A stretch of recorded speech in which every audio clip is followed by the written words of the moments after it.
Welcome everybody to the seasonal diet, eating what our ancestors ate when they ate it, like we were evolved to do. So if you live in a place with seasons, in the winter there is not a whole lot of fruit going around to eat, so your ancestors would not have had fresh fruit at this time of year where we're in now. But they still had some fruit. One of the ways was dried fruits, which I just made a video about. Another way was jams or jellies or preserves, whatever you want to call it.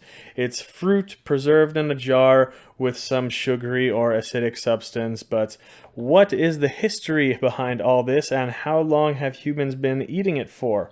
Well, the way we eat these things in modern times, soaked in sugar and heated and usually poisoned with other chemicals and preservatives. Sugar as the white powdery stuff that we know of that has been imported to Europe, it hasn't been there much more than 1,000 years. Before that, we had no knowledge of what we know as sugar today. Before that, though, we still had this preservation method, but we used honey. The oldest written recipe comes in an ancient Roman text more than 1,500 years ago. It basically talks about a soft fruit heated with honey, and then that was cooled and stored. And this is actually one of the oldest cookbooks we have sources of. There is also some evidence that the Greeks used this method even further back in history, but I'm sorry about that. I couldn't find the source, but basically many places in the world we at least have some archaeological evidence that humans preserved fruit with honey going long ago. And it makes total sense. It's not rocket science.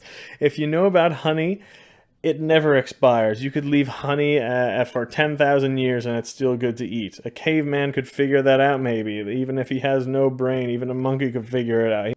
He might think that, well, this honey has been here for a year and it's still damn good.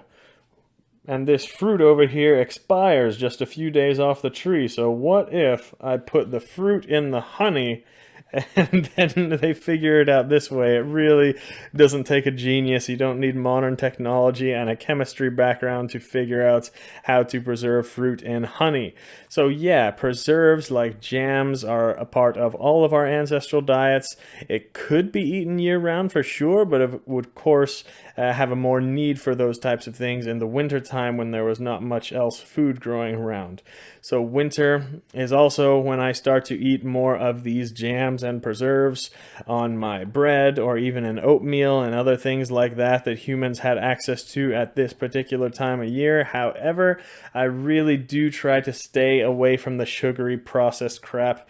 Ideally, you would want the fruits preserved in honey instead of sugar like you would traditionally buy at the grocery store, but that gets expensive. And also, honey is way too sweet and you're going to end up getting diabetes if you eat too much of that. It is natural and healthier than traditional sugar, but yeah, definitely eat that in proportion. But yes, preserves, especially fruits preserved in honey, are a part of our ancestral diets.